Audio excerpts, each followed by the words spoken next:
pergi mengambil mayat itu, lalu mengapaninya dengan kain lenan yang bersih, lalu membaringkannya di dalam kuburnya yang baru, yang digalinya di dalam bukit batu. Sesudah menggulingkan batu yang besar, sebuah batu besar, ke pintu kubur itu, pergilah ia.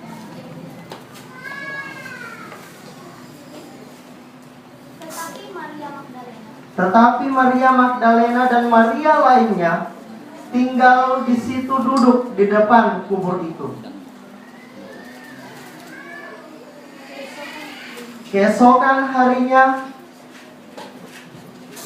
sesudah hari persiapan, datanglah imam-imam kepala dan orang-orang Farisi menghadap Pilatus, dan mereka berkata, "Tuan, kami ingat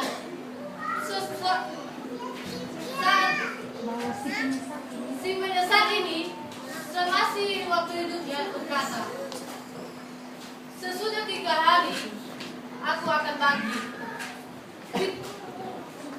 Karena itu perintahkanlah untuk berjaga sampai 3 hari.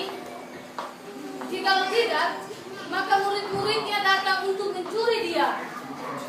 Dan lalu mereka berkata kepada rakyat, "Ia sudah bangkit dari antara orang mati." Maka dia berkata, maka penyesatan yang terakhir akan lebih buruk dari penyesatan itu, dari yang pertama. Ini penjaga. Jagalah baik-baik. Maka pergilah mereka, dan dengan bantuan penjaga itu, mereka memanterai batu itu dan menjaganya. Setelah hari Sabat lewat, menjelang siang fajar, pergilah Maria Magdalena dan Maria lainnya menengok kubur itu.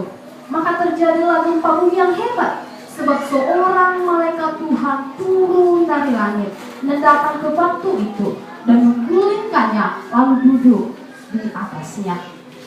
Wajahnya bagaikan kilat dan pakaiannya putih bagaikan salju. Akan tetapi malaikat itu berkata kepada, dan penjaga-penjaga itu menjadi gempar ketakutan dan menjadi seperti orang-orang mati. Akan tetapi malaikat itu berkata kepada perempuan itu, "Janganlah kamu takut, sebab sesungguhnya aku tahu bahwa kamu mencari Yesus yang disalibkan itu. Ia tidak ada di sini, sebab ia telah bangkit sama seperti yang telah dikatakannya. Mari, lihatlah tempat yang berbalik, dan segeralah pergi dan katakanlah kepada murid-muridnya bahwa ia telah bangkit dari antara orang mati. Sesungguhnya ia mendahului kamu ke Galilea, di sana kamu akan melihatnya. Sesungguhnya aku telah mengatakannya kepadamu." dan segeralah mereka pergi dari kubur itu dengan takut dan dengan sukacita yang besar, dan berlari cepat-cepat untuk memberitahukan kepada murid-murid Yesus. Tiba-tiba Yesus bertemu dengan mereka. Dan berkata, "Salam bagimu." Mereka mendekatinya dan memeluk kakinya serta menyembahnya. Maka kata Yesus kepada mereka, "Jangan takut. Pergi dan katakanlah kepada saudara-saudaraku supaya mereka pergi ke Galilea, dan di sanalah mereka akan melihat aku." Ketika mereka di tengah jalan, datanglah beberapa orang dari penjaga itu ke kota untuk memberitahukan segala yang terjadi kepada imam-imam kepala. Dan sesudah berunding, mereka mengambil keputusan dan memberikan sejumlah besar uang kepada serdadu-serdadu itu dan berkata, Kamu harus ingat bahwa murid-muridnya telah datang malam-malam dan mencurinya. Dan apabila hal ini didengar oleh wali negeri, maka kami akan berkata kepadanya, kamu tidak akan mendengar.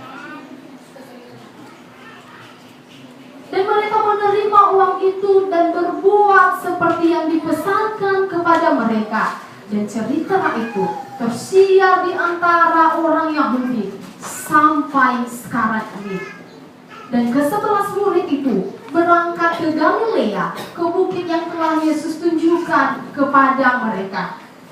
Tiba-tiba Yesus bertemu dengan mereka dan mereka menyembahnya. Tetapi beberapa orang ragu-ragu. Yesus berkata kepada mereka, Kepadaku telah diberikan segala kuasa, baik di surga maupun di bumi. Karena itu, pergilah dan jadikanlah semua bangsa muridku, dan baptislah mereka dalam nama Bapa dan Anak dan Roh Kudus. Dan ajarlah mereka untuk melakukan segala sesuatu yang telah kuperintahkan kepadamu. Dan ketahuilah, aku senantiasa menyertai kamu sampai kepada akhir zaman.